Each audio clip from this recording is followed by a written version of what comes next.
नमस्कार, सुप्रभात। बहुत स्वागत है आप सभी का हमारे इस खास कार्यक्रम सितारों की चाल में। मैं हूं आपके साथ प्रथा शुक्ला। इस कार्यक्रम में हम आपको बताएंगे कि आपका आज का दिन कैसा बीतने वाला है और साथ ही साथ में आज के विषय विशेष के बारे में भी हम चर्चा करेंगे। और इसी क्रम में तमाम जानकारी देने के लिए मेरे साथ इस वक्त भोपाल से जुड़ चुके हैं ज्योतिषाचार्य पंडित अरविंद तिवारी जी। आचार्य जी, बहुत स्वागत है आपका। तो चलिए कार्यक्रम की शुरुआत कर लेते हैं।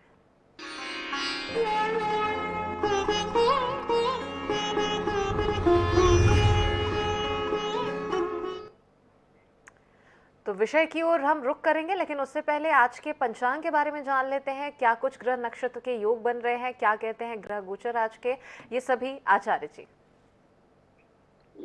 जी बिल्कुल, नमस्कार। और INS 24/7 के जितने भी दर्शक हमको देख पा रहे हैं उन सभी को आज नाग पंचमी के पर्व की बहुत बहुत शुभकामनाएं।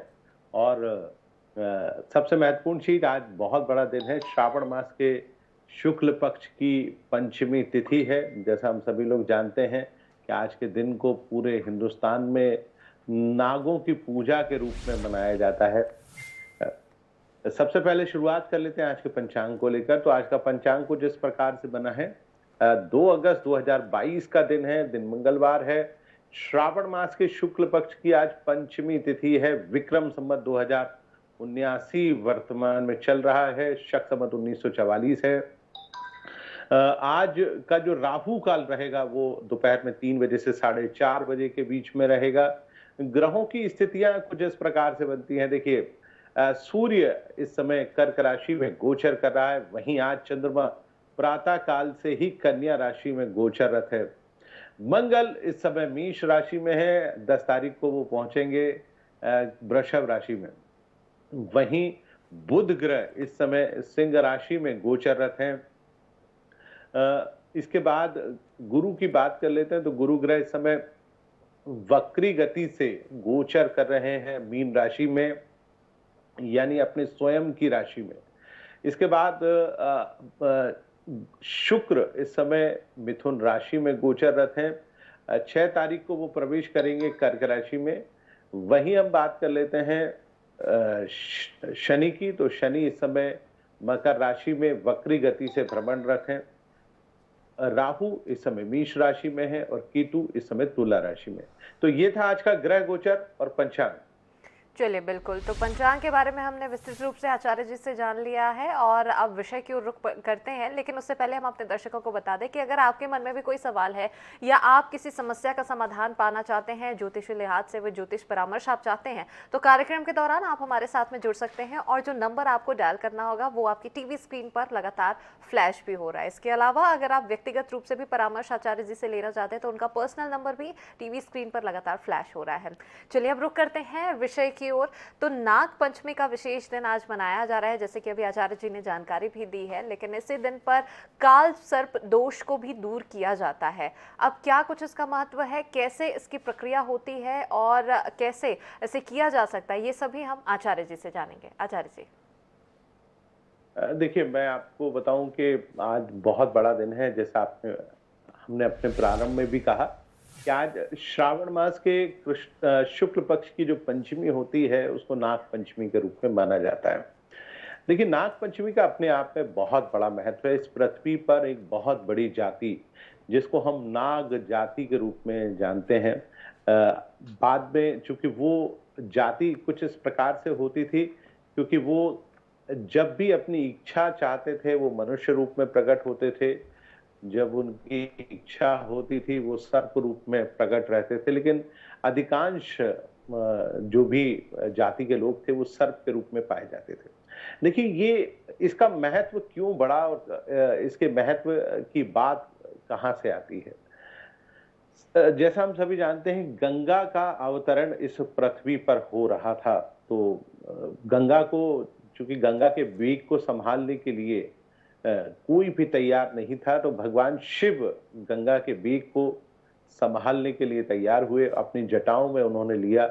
लेकिन नागराज जो वासुकी थे उनकी भी बहुत महत्वपूर्ण स्थिति इस दिन रही।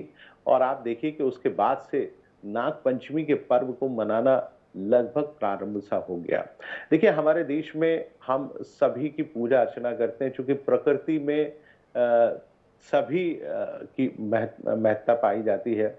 जैसे आप देखेंगे कि कृषि कार्यों में जहां भी खेत खलिहान इत्यादि होते हैं, तो खेत की फसल को नष्ट करने के लिए चूहा हमेशा तत्पर होता है, और उस चूहे का जो शिकार होता है और उस चूहे को परेशान यानी उसको समाप्त करने में नागों की यानी सर्प की सबसे ज्यादा महत्वपूर्ण भूमिका होती है।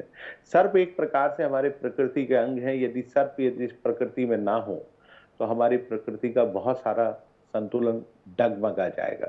जैसा हमारे यहाँ धारणा है कि इस ये पृथ्वी जो है वो शेषनाग के ऊपर टिकी हुई है। जरा भी असंतुलन हुआ और ये पृथ्वी रसातल की ओर चली जाएगी। हालांकि इस आज के दौर में वैज्ञानिक दृष्टिकोण में लोग इस बात को नहीं स्वीकारते हैं, लेकिन हमारे पुराणों में जो लिखा है, हमारे जो ग्रंथों में लिखा है, वो अपने आप में बहुत महत्वपूर्ण है। लेकिन आज हम बात करते हैं नाग पंचमी को लेकर।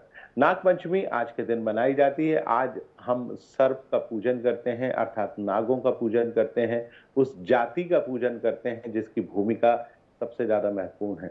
और देखिए, भगवान शिव, चूंकि श्रावण का महीना चल रहा है, श्रावण में भगवान शिव की पूजा अर्चना करना बहुत ही महत्वपूर्ण माना जाता है। और भगवान शिव के जो आभूषण हैं वो भी सर्प हैं, यानी नाग हैं।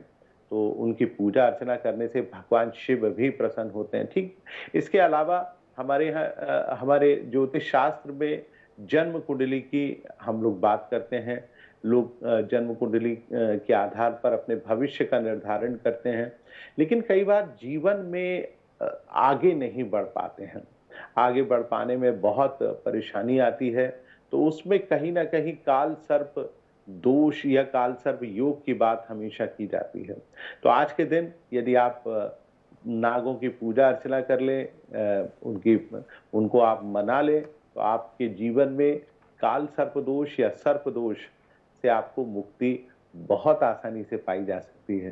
तो आइए आज के दिन हम नागों की पूजा करें और अपनी कुंडली का जो सबसे महत्वपूर्ण दोष है यानी काल सर्प दोष, उसको समाप्त करने का प्रयास करें। चलिए, बिल्कुल। तो बहुत ही विस्तृत रूप से और अच्छी तरीके से जानकारी हमने आचार्य जी से ली है। आगे भी ये चर्चा जारी रहेगी, लेकिन एक कॉलर हमारे साथ में जुड़ चुके हैं। ग्वालियर से एक दर्शक ने हमें कॉल किया है, राहुल जी ने। राहुल जी, स्वागत है आपका। क्या जानना चाहते हैं आप? सवाल रखें, लेकिन उससे पहले अपना जन्म विवरण बताएं। 31 दिसंबर 1988। 31 दिसंबर 1988। जन्म समय? शाम को 4:42, रायपुर, छत्तीसगढ़। जी, क्या जानना चाहते हैं आप राहुल जी? सवाल। पत्रिका में क्या समस्या है और उपाय क्या है? बनते काम बिगड़ जाते हैं, कोई दोष है क्या कुंडली में? और काल सर्प या पितृ दोष है क्या? चलिए, आपने 2-3 चीजों की बात की, तो राहुल जी आपकी कुंडली का समाधान किए देते हैं। कुंडली को जिस प्रकार से बनती है राहुल जी, मिथुन लग्न और कन्या राशि की आपकी जन्म कुंडली है। आपका जन्म जो है वो हस्त नक्षत्र के तीसरे चरण में हुआ है। हस्त नक्षत्र आज शाम से प्रारंभ होगा और कल हस्त नक्षत्र में आप रहेंगे, तो आपको हस्त नक्षत्र का लाभ भी अवश्य मिलेगा। आपने पूछा कि क्या आपकी कुंडली में कोई दोष है, सर्प दोष की, आपने काल सर्प दोष की बात की या पितृ दोष की बात की। मैं आपको 2 चीजें बताना चाहूंगा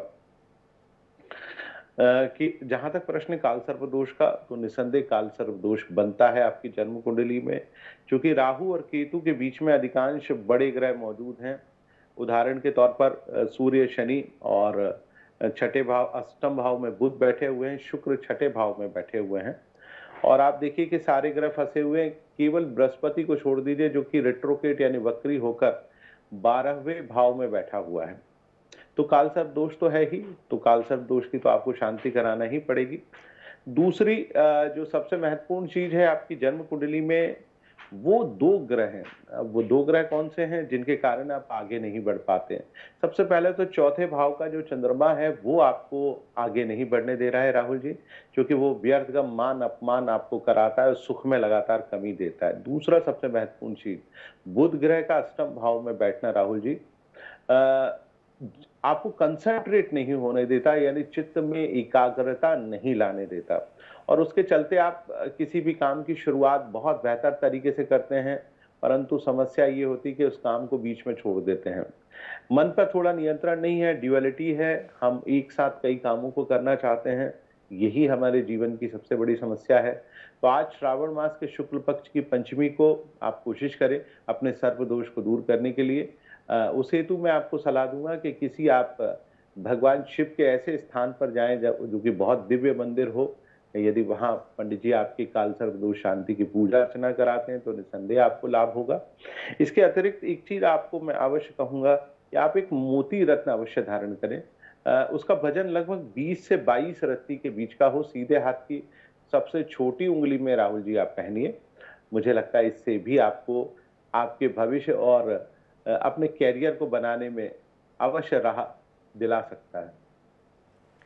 चलिए बिल्कुल, तो जो कुछ भी उपाय और सुझाव आपको आचार्य जी ने दिए हैं उनका अगर आप पालन करते हैं तो निश्चित तौर पर आपका आने वाला समय शुभ फलकारी होगा। एक और दर्शक आचार्य जी इस वक्त हमारे साथ राजस्थान से जुड़ चुके हैं, अमरचंद जी ने हमें कॉल किया है। अमर जी, क्या जानना चाहते हैं आप? सवाल रखें, लेकिन उससे पहले संपूर्ण जन्म विवरण बताएं।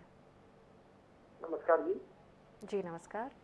मेरे बच्चे के लिए पूछना है। उनकी 17 अक्टूबर 1992। 17 अक्टूबर 1992। आपकी आवाज क्लियर नहीं आ पा रही है। और जन्म समय? हाँ, शाम को 7:15। और जन्म स्थान? जिला टोंक, राजस्थान। जी, क्या जानना चाहते हैं आप उनके बारे में? सवाल रखें। ये सरकारी नौकरी के लिए प्रयास कर रहा है। इसकी सरकारी नौकरी लगेगी या नहीं लगेगी, या फिर इसको बिजनेस करें, और इसकी शादी कब तक होगी?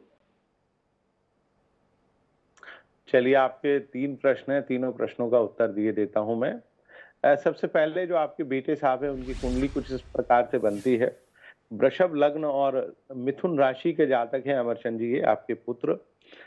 इनकी कुंडली में ग्रह कुछ इस प्रकार से बैठे हैं। द्वितीय भाव में चंद्रमा और मंगल केतु के साथ हैं, वहीं राहु अष्टम भाव में है, शनि भाग्य स्थान में बैठे हैं, जो कि बहुत शुभ बात है। और इसके अलावा बृहस्पति भी पंचम भाव में बैठे हैं, परंतु कुंडली की मूल समस्या है बुध का अष्टम भाव में, छठे भाव में बैठना। बुध जो कि कंपटीशन के भाव का स्वामी है और इनका राशि स्वामी भी है। इसके अलावा इनके ऊपर जो महादशा चल रही है वो शनि की महादशा है, और शनि की महादशा में इस समय शनि का ही प्रत्यांतर है, जो कि 12 दिसंबर 2024 तक इनके ऊपर चलेगा। तो मैं अमरचंद जी इनको सलाह दूंगा कि आप नौकरी की ओर प्रयास ना कर व्यापार व्यवसाय की ओर आगे बढ़े। लेकिन उस व्यापार व्यवसाय में भी इनको आगे बढ़ने में अमरचंद जी 2 ग्रहों को मजबूत करना बेहद जरूरी है। सबसे पहला ग्रह आता है शनि, शनि को मजबूत करिए। दूसरा आता है बुध। यदि इनकी कुंडली में बुध ग्रह मजबूत नहीं होगा तो मुझे लगता है कि इनको दिक्कत हो सकती है। इसके अलावा क्योंकि आज का हमारा विषय है काल सर्प दोष का, तो इनकी कुंडली में पूर्ण काल सर्प दोष बनता है। तो आप भगवान शिव के किसी बड़े स्थान पर अवश्य जाइएगा अमरचंद जी, और भगवान शिव के उस मंदिर में जाकर आप काल सर्प दोष की पूजा अर्चना करें। हमारे यहाँ 2 मंदिर बहुत ही प्रसिद्ध हैं। नासिक में त्र्यंबकेश्वर का स्थान है, दूसरा उज्जैन में महाकालेश्वर का मंदिर है। तो आप उज्जैन या त्र्यंबकेश्वर जाकर काल सर्प दोष की शांति अवश्य कराइएगा। चलिए बिल्कुल, तो काल सर्प दोष की शांति अवश्य कराए जाने की सलाह आपको आचार्य जी ने दी है। चलिए आचार्य जी, अब वापस विषय की ओर रुख करते हैं। और जैसे कि अभी हम लगातार नाग पंचमी और काल सर्प दोष को दूर करने को लेकर बातचीत कर रहे हैं। कुछ देर पहले आपने विस्तृत रूप से जानकारी भी दी थी। पत्रिका के अगर लग्न की अगर बात करें, ग्रह नक्षत्रों की योग की अगर बात करें, तो क्या जातक के जन्म के समय से ही ऐसे दोष बन जाते हैं? और अगर ऐसे बन जाते हैं तो इसे दूर कैसे किया जाता है? बिल्कुल, देखिए, काल सर्प दोष जब आप पैदा होते हैं तो जिस समय आपका जन्म होता है उसी समय आपकी लग्न कुंडली या जन्म कुंडली बनाई जाती है, और उसी के आधार पर निर्धारण किया जाता है कि आपकी जन्म कुंडली में काल सर्प दोष है या नहीं। अब काल सर्प दोष आखिर कहते किसको हैं? बहुत सारे हमारे दर्शक और लोग हैं वो काल सर्प दोष के बारे में जानते नहीं है। काल सर्प दोष बनता आखिर कैसे है? राहु और केतु के बीच में यदि सारे ग्रह आ जाते हैं तो एक प्रकार से वो काल सर्प दोष बनता है। काल सर्प का मतलब होता है कि सर्प के आकार का, सर्प का जो मुंह होता है उसको हम राहु से लेकर चलते हैं, और उसकी जो पूंछ यानी टेल होती है उसको केतु से लेकर चलते हैं। तो आप देखिए एक प्रकार से सर्प बनता है। अब राहु और केतु के बीच में यदि सारे ग्रह बैठ जाएं या केतु से राहु के बीच में बैठें तो इसको काल सर्प दोष कहा जाता है। अर्ध काल सर्प दोष का मतलब होता है कि आधे प्लेनेट राहु और केतु के बीच में हैं और बाकी प्लेनेट उससे बाहर हैं, तो उसको हम लोग अर्धकाल सर्प दोष या के रूप में माना जाता है। अब इसके अलावा एक आंशिक काल सर्प दोष भी होता है। यदि एक दो प्लेनेट राहु और केतु के बीच में हो, जो कि आपकी कुंडली के मास्टर प्लेनेट है। मास्टर प्लेनेट का तात्पर्य होता है आपकी कुंडली में लग्न का स्वामी ग्रह हो, यानी कुंडली के प्रथम भाव का स्वामी ग्रह हो, कुंडली के पंचम भाव यानी शिक्षा या राजनीति के भाव का स्वामी ग्रह हो, संतान के भाव का स्वामी ग्रह हो, आपकी कुंडली के भाग्य स्थान यानी भाग्येश का स्वामी ग्रह हो। इसके अलावा आपकी कुंडली के सप्तम भाव, जो कि सबसे महत्वपूर्ण भाव होता है, उसका स्वामी ग्रह हो। इस प्रकार के ग्रह भी यदि राहु और केतु के बीच में आ जाते हैं और बाकी ग्रह बाहर होते हैं तो हम उसको एक प्रकार से काल सर्प दोष की संज्ञा देते हैं। अब काल सर्प दोष आखिर होते कितने प्रकार के हैं? तो काल सर्प दोष जातक की कुंडली में वैसे तो 18 सबसे बड़े काल सर्प दोष होते हैं, जिनको अलग अलग प्रकार की संज्ञा यानी नाम दिए गए हैं। लेकिन इसके अलावा पूरी दुनिया में जितने भी लोग हैं, यदि कुंडली को उठाकर काल सर्प दोष की गणना की जाए तो 5685 तरीके से काल सर्प दोष पाया जाता है। कुल मिलाकर कहा जाए कि दुनिया की किसी कुंडली में ऐसी कोई कुंडली नहीं है जिसमें काल सर्प दोष नहीं पाया जाता। तो हर एक में पाया जाता है, क्योंकि राहु और केतु हमेशा कुंडली में आमने सामने होते हैं और उसमें कोई ना कोई ग्रह जरूर बीच में फंसता है। तो हम हमारे जो पुराने ऋषि मुनि थे उन्होंने आप देखिए कि व्रतों की जो व्यवस्था थी वो कुछ इस प्रकार से की कि हर दोष के समापन के लिए हमारे यहाँ पर्व मनाया जाता है। इसलिए आज नाग यानी सर्पों की पूजा अर्चना करने का पर्व मनाया जाता है। तो आज के दिन आप काल सर्प दोष दूर करने के कुछ उपाय करें। मैं दो चार साधारण से उपाय बता देता हूं जो कि आप कभी भी और किसी भी प्रकार से कर सकते हैं। देखिए, आज के दिन नागों की पूजा की जाती है, लेकिन आजकल पर्यावरण के चलते हमारे शहर में सपेरे अब उस प्रकार से नहीं आते जैसे पहले आते थे, और नागों की हमारे परिवार की जो माताएं बहनें थीं वो पूजा अर्चना करती थीं, और उन पे पूजा अर्चना करते समय नाग की बाकायदा पूजा होती थी। उनको हल्दी लगाई जाती थी, कुमकुम लगाया जाता था, थोड़ा सा जल छीटा जाता था। इसके अलावा चावल चढ़ाए जाते थे और उनको दुग्ध पान कराया जाता था, दूध पिलाया जाता था। ऐसा माना जाता है कि दूध पिलाने से काल सर्प दोष की शांति अवश्य होती है। लेकिन इसके अलावा एक सबसे बड़ा उपाय काल सर्प दोष को शांत करने का है। यदि आप किसी सपेरे से जिन्होंने नाग को पकड़ा हुआ है यानी सर्प को पकड़ा हुआ है, तो आप उससे कहें कि आप इस सर्प को आज मुक्त कर दें। यदि वो आपके कहने पर आपसे कुछ दक्षिणा लेकर उस सर्प को जंगल में छोड़ देता है, तो आप मानकर चलिए कि आपकी कुंडली से काल सर्प दोष अपने आप स्वतः ही चला जाएगा, क्योंकि आपने काल रूपी सर्प को मुक्ति दिलाई है। इसके अलावा आज के दिन आप काल सर्प दोष की शांति के लिए कुछ और उपाय भी कर सकते हैं, जैसे चांदी के नाग नागिन या तांबे के नाग नागिन जो आज आपको सहज रूप में मिलते हैं। तो आज पीपल के पेड़ के नीचे आप ले जाएं, या कोई भी बहती नदी या बहता तालाब हो या कोई भी बहता हुआ नाला हो, जहां पर आप जाकर इनको पानी में प्रवाहित करेंगे। पहले तो इनकी पूजा अर्चना करेंगे, दूध दही घी शहद और गंगा जल से आप इनकी पूजा अर्चना करेंगे। उसके बाद उनको बहते हुए पानी में आप छोड़ देंगे, उससे भी काल सर्प दोष की शांति होती है। और इसके अलावा बहुत सारे मंत्र हैं, उन मंत्रों का आप यदि जाप करेंगे तो निसंदेह आपकी कुंडली से काल सर्प दोष का शमन होगा, समाप्त नहीं होगा, लेकिन उसके अशुभ प्रभाव से आपको मुक्ति अवश्य प्राप्त होगी।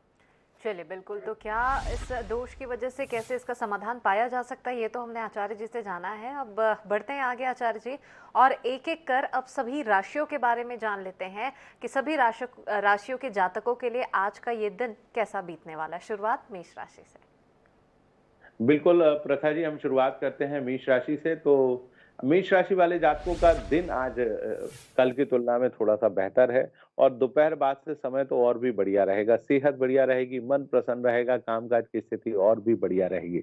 तो कुल मिलाकर आज का दिन आपके लिए बहुत बेहतर और अनुकूल भरा हुआ है, तो आज इस दिन का भरपूर तरीके से लाभ उठा लीजिए। अगली राशि की हम चर्चा करते हैं। अगली राशि है वृषभ राशि।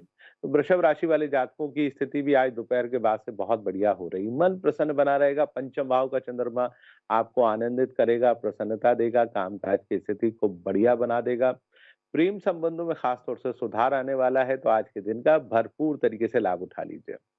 अगली राशि की हम चर्चा करते हैं, वो राशि है मिथुन राशि। मिथुन राशि वाले जातकों के सितारे आज दोपहर 11:30 बजे तक आपकी बहुत मदद करेंगे। दोपहर के बाद चंद्रमा चूंकि कन्या राशि में प्रवेश करेगा, तो थोड़ी-सी तकलीफ आपको आ सकती है। तो जितने भी ज़रूरी काम-काज हैं, कोशिश कर लें आज बहुत तेज़ी से यदि आप संपन्न करते हैं, तो निसंदेह आपको लाभ की प्राप्ति अवश्य होगी। अगली राशि की हम चर्चा करते हैं, वो राशि है कर्क राशि। कर्क राशि वाले जातकों की स्थिति आज थोड़ी-सी कमज़ोर है। सुबह प्रातः काल आपको ऐसा लगेगा कि बहुत बेहतर स्थिति नहीं है, परंतु दोपहर के बाद से परिस्थितियाँ एकदम परिवर्तित होंगी और शाम से तो परिस्थितियाँ एकदम सामान्य स्वतः ही हो जाएँगी। तो कुल मिलाकर दोपहर बाद से समय अच्छा है, तो अपने जितने भी आपके आवश्यक कार्य हैं, दोपहर के बाद से आप अवश्य करें, आपको अवश्य लाभ की प्राप्ति होगी। अगली राशि की चर्चा करते हैं, वो है सिंह राशि। सिंह राशि वाले जातकों की समय की अनुकूलता आज पूरे दिन भर है, चूंकि चंद्रमा सुबह प्रातः काल लगभग 11:30 बजे तक आप ही की राशि में है, तो आप अपने कार्यों को बेहतर तरीके से करें। यात्रा आप करना चाहते हैं तो यात्रा करें, आपको निस्संदेह लाभ की प्राप्ति होगी। अगली राशि की हम चर्चा करते हैं, वो है कन्या राशि। कन्या राशि वाले जातकों का समय आज दोपहर से बेहद शानदार है, क्योंकि चंद्रमा सुबह 11:30 बजे के बाद से आपकी ही राशि में गोचर करेगा। आपको बहुत आनंद आएगा, मन बेहद प्रसन्न बना रहेगा। लेकिन सलाह यही है कि सुबह ध्यान से काम करें, किसी से लड़ाई झगड़ा ना करें, बहस ना करें। कोशिश करें आपके सारे कार्यों को आप तेजी से संपन्न कर सकें। तो आज का दिन आपके लिए काफी अनुकूल बना हुआ है। अगली राशि की चर्चा करते हैं, वो है तुला राशि। तुला राशि वाले जातकों का समय आज दोपहर के बाद से कमजोर हो रहा है। देखिए प्रातः काल लगभग 11:30 बजे तक चंद्रमा आपकी राशि से एकादश भाव में रहेगा। शासन से जुड़े हुए काम, प्रशासन से जुड़े हुए काम, संतान से जुड़े हुए काम, पिता से जुड़े हुए काम आपके आसानी से होंगे, परंतु दोपहर के बाद से तनाव अवश्य होगा, क्योंकि चंद्रमा 12वें भाव में जा रहा है। तो उसके चलते मन अप्रसन्न रहेगा, कामकाज में रुचि नहीं रहेगी। हो सकता है लोगों से वाद विवाद आप करें, लेकिन थोड़ा सा ध्यान रख के करिए। अगली राशि की हम चर्चा करते हैं, वो है वृश्चिक राशि। वृश्चिक राशि वाले जातकों का समय लगातार बढ़िया बना हुआ है। एकादश भाव में चंद्रमा लगातार आपकी मदद कर रहा है, तो आप अपने इन ग्रहों का भरपूर तरीके से लाभ उठाकर अपने आवश्यक कार्यों को 1-2 दिन में तेजी से अवश्य कर लें।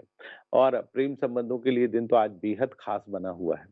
अगली राशि की चर्चा करते हैं, वो है धनु राशि। धनु राशि वाले जातकों के समय की अनुकूलता जारी है। दशम भाव में चंद्रमा और भाग्य स्थान में ग्रहों का शुभ गोचर आपके लिए बेहद लाभकारी है, तो इसका भरपूर तरीके से लाभ उठाएं। यदि शासन से जुड़ा हुआ कोई काम आज आप करना चाहते हैं, तो उसका आज उचित दिन है। आज के दिन का भरपूर तरीके से लाभ उठाइए। अगली राशि की हम चर्चा करते हैं, वो है मकर राशि। मकर राशि वाले जातकों का समय आज दोपहर से बढ़िया हो रहा है। प्रातः काल आपको थोड़ा सा तनाव रहेगा, कामकाज में रुचि नहीं रहेगी। हो सकता है आप लोगों से वाद विवाद भी करें, लेकिन दोपहर के बाद से समय एकदम ठीक हो रहा है, मन प्रसन्न रहेगा, कामकाज की स्थिति बढ़िया रहेगी। तो आप दोपहर के बाद से अपने कार्यों को तेजी से संपन्न अवश्य कीजिएगा। अगली राशि की हम चर्चा करते हैं, वो है कुंभ राशि। कुंभ राशि वाले जातकों का समय बढ़िया बना हुआ है और सलाह यही है कि चंद्रमा का सहयोग चूंकि दोपहर के बाद वो अष्टम भाव में चला जाएगा, तो प्रातः काल आप जितने भी काम हैं उनको अवश्य और बहुत तेजी से संपन्न कीजिएगा। बात करते हैं अंतिम राशि यानी मीन राशि की। मीन राशि वाले जातकों का समय लगातार बढ़िया बना रहेगा। संबंधों में अनुकूलता रहेगी। और आज चूंकि सप्तम भाव में चंद्रमा है, प्रेम संबंध, व्यापारिक संबंध, राजनीतिक संबंध, इन सभी में आपको लाभ होगा और खास तौर से उच्च अधिकारी आपकी बेहद सहायता अवश्य करेंगे। कुल मिलाकर अच्छे दिन, अच्छा समय है, तो इसका आज भरपूर तरीके से लाभ उठाइए। चलिए बिल्कुल, तो एक एक करके हमने सभी राशियों के बारे में जान लिया कि कैसे आज सभी राशि के जातकों के लिए आज का दिन बीतने वाला। आचार्य जी, बहुत शुक्रिया आपका कि आप हमारे साथ में जुड़े, हमारे दर्शकों को आपने इतनी सारी महत्वपूर्ण जानकारियां दी, काल सर्प दोष कैसे दूर किया जा सकता है इसके बारे में बताया। इसी के साथ आज के हमारे इस खास कार्यक्रम में फिलहाल इतना ही, दीजिए इजाजत, नमस्कार।